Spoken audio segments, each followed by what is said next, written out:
మన దేశంలో ఒక్కో రాజకీయ పార్టీది ఒక్కో తత్వం, ఒక్కో సిద్ధాంతం. ఒక పార్టీదేమో ఆసేతు హిమాచలాన్నంతా ఏకం చేయాలన్న జాతీయవాద సంకల్పం అయితే, మరో ప్రధాన పార్టీ మాత్రం ఎక్కడికక్కడ విభజించి పాలించే సిద్ధాంతాన్ని పాటిస్తూ వస్తోంది. ఈ రెండు ప్రధాన పార్టీలు ఏవో ఈ పాటికే మీకు అర్థమై ఉంటుంది.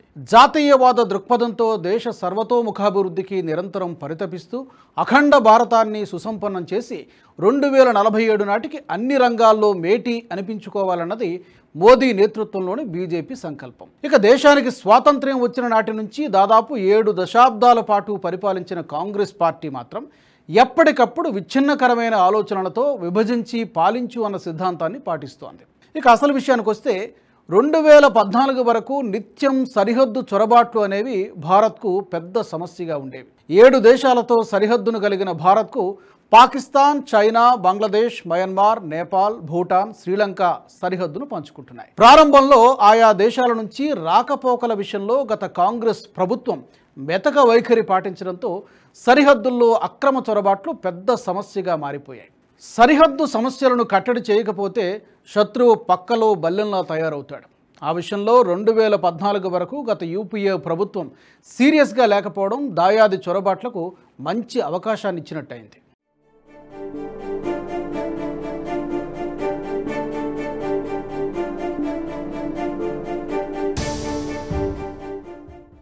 అత్యంత క్లిష్టమైన సరిహద్దు సమస్యలను పరిష్కరించడానికి ప్రధాని నరేంద్ర మోదీ నూతన ఆలోచన విధానానికి తెరతీశారు.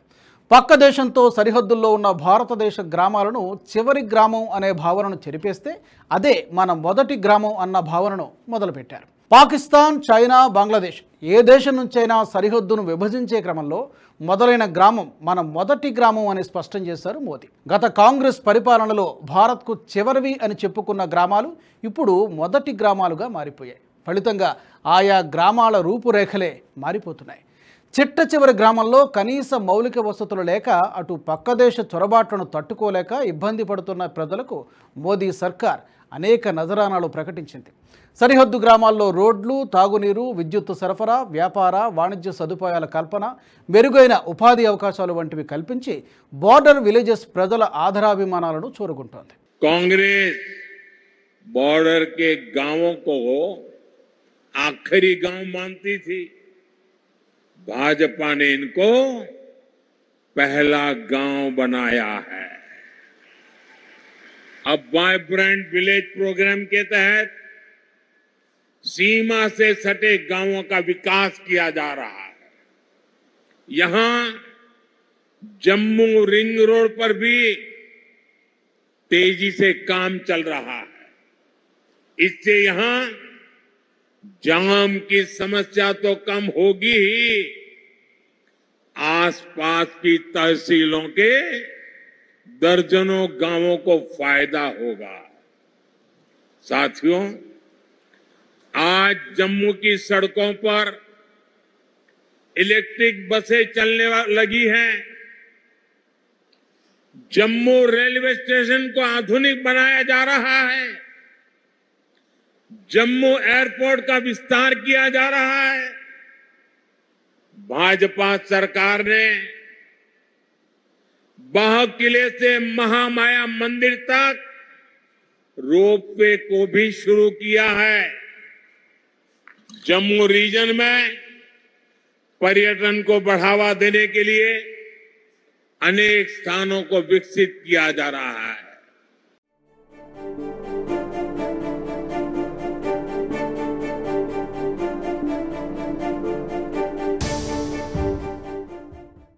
భారత్, చైనా సరిహద్దులకు సమీపంలో ఉన్న గ్రామాల సమగ్ర అభివృద్ధికి ప్రత్యేక ప్రణాళికను కూడా రూపొందించింది కేంద్ర ప్రభుత్వం. బోర్డర్ విలేజెస్ను కేవలం మారుమూల నివాసాలుగా మాత్రమే కాకుండా దేశ రక్షణలో మొదటి వరుస అని అభివర్ణిస్తోంది. భారత్, పాకిస్తాన్ సరిహద్దుల్లో ఉన్న కీలకమైన గ్రామాలను ఓసారి పరిశీలిస్తే పంజాబ్లోని ఫిరోజ్పూర్ జిల్లాలో ఉన్న హుస్సేనీవాలా గ్రామం పాకిస్తాన్తో సరిహద్దును పంచుకుంటోంది. ఈ గ్రామం సట్లెజ్ నది యువతలి ఒడ్డున ఉండగా అటువైపు పాకిస్తాన్కు చెందిన గండా సింగ్ వాలా గ్రామం ఉంటుంది. హుస్సేనీవాలా అనే ఒక గ్రామం కోసం అప్పట్లో ఏకంగా 12 గ్రామాలను పాకిస్తాన్కి ఇచ్చేసింది భారత్. ది షహీద్ ఏ అజాం భగత్ సింగ్, రాజ్గురు, సుఖ్దేవ్ల సమాధులు ఈ గ్రామంలోనే ఉన్నాయి. భగత్ సింగ్ సహచరుడు బతుకేశ్వర్ దత్ సమాధి కూడా ఇక్కడే ఉంది. పంజాబ్ మాతా బిరుదు పొందిన భగత్ సింగ్ తల్లి విద్యావతీదేవి సమాధి కూడా ఈ గ్రామంలోనే ఉంది. దేశ విభజన తర్వాత ఈ గ్రామం పాకిస్తాన్ భూభాగంలోకి వెళ్ళిపోగా భారత్ ఈ ఒక్క గ్రామం కోసం తన 12 గ్రామాలను పాకిస్తాన్కి ఇచ్చేసింది. స్వతంత్ర సమరయోధులు, అమరవీరుల గుర్తులు ఉండడం భారతదేశ స్వాతంత్ర పోరాట చరిత్రలో ఈ గ్రామానికి ప్రత్యేక స్థానాన్ని కట్టబెట్టాయి. చారిత్రక ప్రదేశం కావడంతో భారత ప్రభుత్వం ఈ నిర్ణయం తీసుకుంది. ఇక 2014లో ఎన్డీఏ ప్రభుత్వం అధికారంలోకి వచ్చిన తర్వాత అమరవీరుల స్మారకాలు ఉన్న గ్రామాల అభివృద్ధికి అనేక సంక్షేమ కార్యక్రమాలు చేపట్టింది. అమరవీరులపై తమకున్న గౌరవాన్ని చాటుకునేలా ప్రధానమంత్రి నరేంద్ర మోదీయే స్వయంగా 2015 మార్చి 23న హుస్సేనివాలాను సందర్శించారు. షహీద్ భగత్ సింగ్, రాజ్గురు, సుఖదేవులకు నివాళులర్పించారు.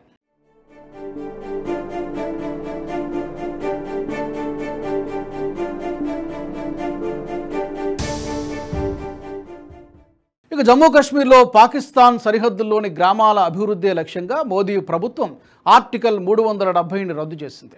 370 ఆర్టికల్ రద్దు తర్వాత 2022 సెప్టెంబర్లో తొలిసారిగా కశ్మీర్లో పర్యటించిన ప్రధాని దాదాపు 20,000 కోట్ల రూపాయల విలువైన ప్రాజెక్టులకు శ్రీకారం చుట్టారు. మోదీ ప్రభుత్వం తీసుకున్న కీలక నిర్ణయాలతో కేవలం 2 సంవత్సరాల్లోనే కశ్మీర్ లోయ ప్రాంతానికి 38,000 కోట్ల ప్రైవేటు పెట్టుబడులు వచ్చాయి. గడిచిన 7 దశాబ్దాల కాలంలో కశ్మీర్కు కేవలం 17,000 కోట్ల పెట్టుబడులు మాత్రమే వస్తే ఆర్టికల్ 370 రద్దు చేసిన 2 సంవత్సరాల్లోనే 38 కోట్ల పెట్టుబడులు రావడం పట్ల స్థానికులు హర్షం వ్యక్తం చేస్తున్నారు. ఇక నిర్వీర్యమైన పంచాయతీల బలోపేతానికి 22,000 కోట్ల నిధులు కేటాయించింది మోదీ సర్కార్. వచ్చే 25 ఏళ్లు జమ్మూ కాశ్మీర్ చరిత్రలో కొత్త అధ్యాయం నమోదు చేసేలా సరిహద్దు గ్రామాల మధ్య ఏడాది మొత్తం కనెక్టివిటీ ఉండేలా చూస్తామన్నారు. దానికోసం ప్రణాళికలు రూపొందిస్తున్నారు. జమ్మూ కాశ్మీర్లోని పల్లి గ్రామ పంచాయతీ దేశంలోనే తొలి కార్బన్ రహిత పంచాయతీగా చరిత్రకెక్కింది. ఇక్కడ ప్రధాని మోదీ 500 కిలోవాట్ల సోలార్ ప్లాంట్ను ఆరంభించి జాతికి అంకితం చేశారు. ఈ ప్రాజెక్టులో భాగంగా 6,408 మీటర్ల ప్రాంతంలో 1,500 సోలార్ ప్యానెల్స్ను ఇన్స్టాల్ చేశారు. దీనివల్ల 340 గృహాలకు పర్యావరణ హితమైన విద్యుత్ లభిస్తోంది. గ్రామ్ ఊర్జా స్వరాజ్ ప్రోగ్రాం కింద ఈ ప్లాంట్ను నిర్మించారు.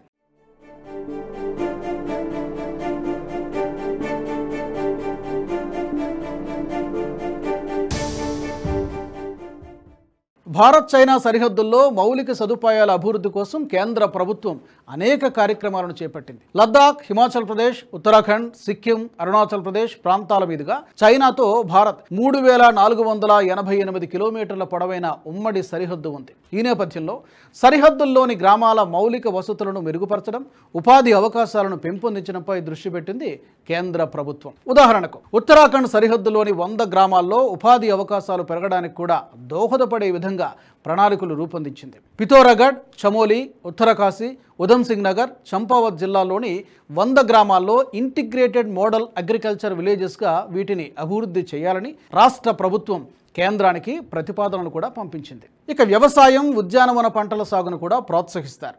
చేపల పెంపకం, పాడి పరిశ్రమ, డైరీ ఫార్మింగ్, తేనె ఉత్పత్తి వంటి వాటిని కూడా ప్రోత్సహిస్తున్నారు. ఈ ప్రతిపాదనల్ని కేంద్రం పరిశీలిస్తోంది. ఇవి అమలైతే గనక ఆయా గ్రామాల్లోని ప్రజల జీవన ప్రమాణాలు మెరుగుపడతాయి. ఇక పశ్చిమ బెంగాల్లోని సిలిగురి కారిడార్కు ఆనుకుని ఉన్న చుంబీ లోయకు ఎదురుగా ఎల్ఏసి సమీపంలో మోడల్ గ్రామాలు లేదా జియోకాంగ్ గ్రామాల నిర్మాణాన్ని చైనా తీవ్రతరం చేస్తోంది. రహదారి, రైలు, ఎయిర్ నెట్వర్క్ వ్యవస్థను నిరంతరం అప్గ్రేడ్ చేస్తోంది. ఈ నేపథ్యంలో కేంద్ర ప్రభుత్వం ఎల్ఏసి సమీపంలో వైబ్రెంట్ విలేజెస్ కార్యక్రమాన్ని ప్రారంభించింది. సరిహద్దుల్లోని గ్రామాలను మోడల్ విలేజులుగా పేర్కొంటూ వాటిని అభివృద్ధి చేస్తారు. దాదాపు 500 గ్రామాల్లో ఇప్పటికే అభివృద్ధి కార్యక్రమాలు జరుగుతున్నాయి. తక్కువ జనాభా, పరిమిత కనెక్టివిటీ, మౌలిక సదుపాయాల లోపంతో ఇబ్బందులు పడుతున్న సరిహద్దు గ్రామాల ప్రజలకు స్థిర నివాసం, రహదారుల అనుసంధానం, సోలార్ ఎనర్జీ, డిటిహెచ్ సౌకర్యాల్ని కల్పిస్తోంది. అలాగే border infrastructure and management scheme కింద గడిచిన 4 సంవత్సరాల్లో దాదాపు 2,000 కోట్ల రూపాయలను కేవలం అరుణాచల్ ప్రదేశ్లోని భారత్ చైనా సరిహద్దు సమీప ప్రాంతాల మౌలిక సదుపాయాల అభివృద్ధికి వెచ్చించినట్టు కేంద్ర ప్రభుత్వం స్పష్టం చేసింది. క్లస్టర్, కన్జర్వెన్స్, కమ్యూనిటీ డెవలప్మెంట్ పేరుతో 3C ప్రణాళికను అమలు చేస్తోంది.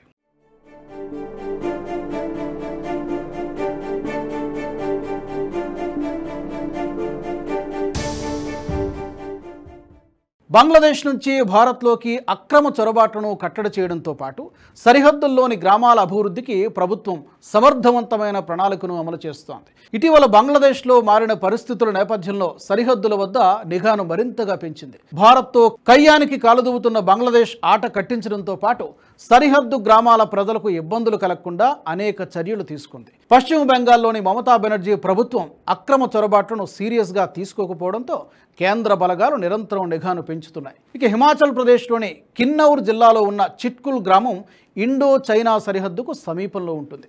చిట్కుల్ అంటే ఆలుగడ్డలకు ప్రసిద్ధి. అవి ప్రపంచంలోని అత్యుత్తమమైనవి అని పేరుంది.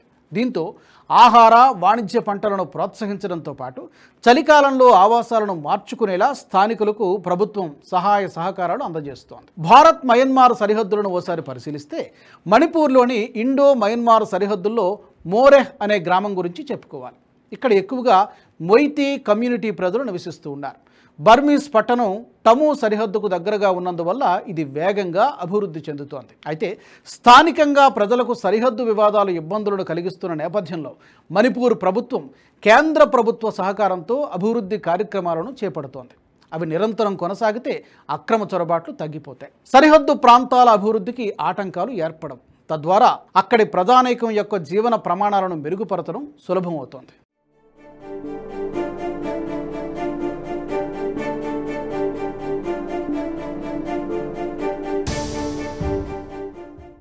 ఈ వీడియో మీకు నచ్చినట్టయితే లైక్ చేయండి, 10 మందికి షేర్ చేయండి. అలాగే కామెంట్ల రూపంలో మీ అభిప్రాయాలను మాతో పంచుకోండి. Nationalist hub group of channels ను సబ్స్క్రైబ్ చేసుకుని తెలుగునాట జాతీయవాద జర్నలిజాన్ని ప్రోత్సహించండి. ఈ వీడియో కింద ఉన్న బెల్ ఐకాన్ పై క్లిక్ చేయడం మర్చిపోవద్దు.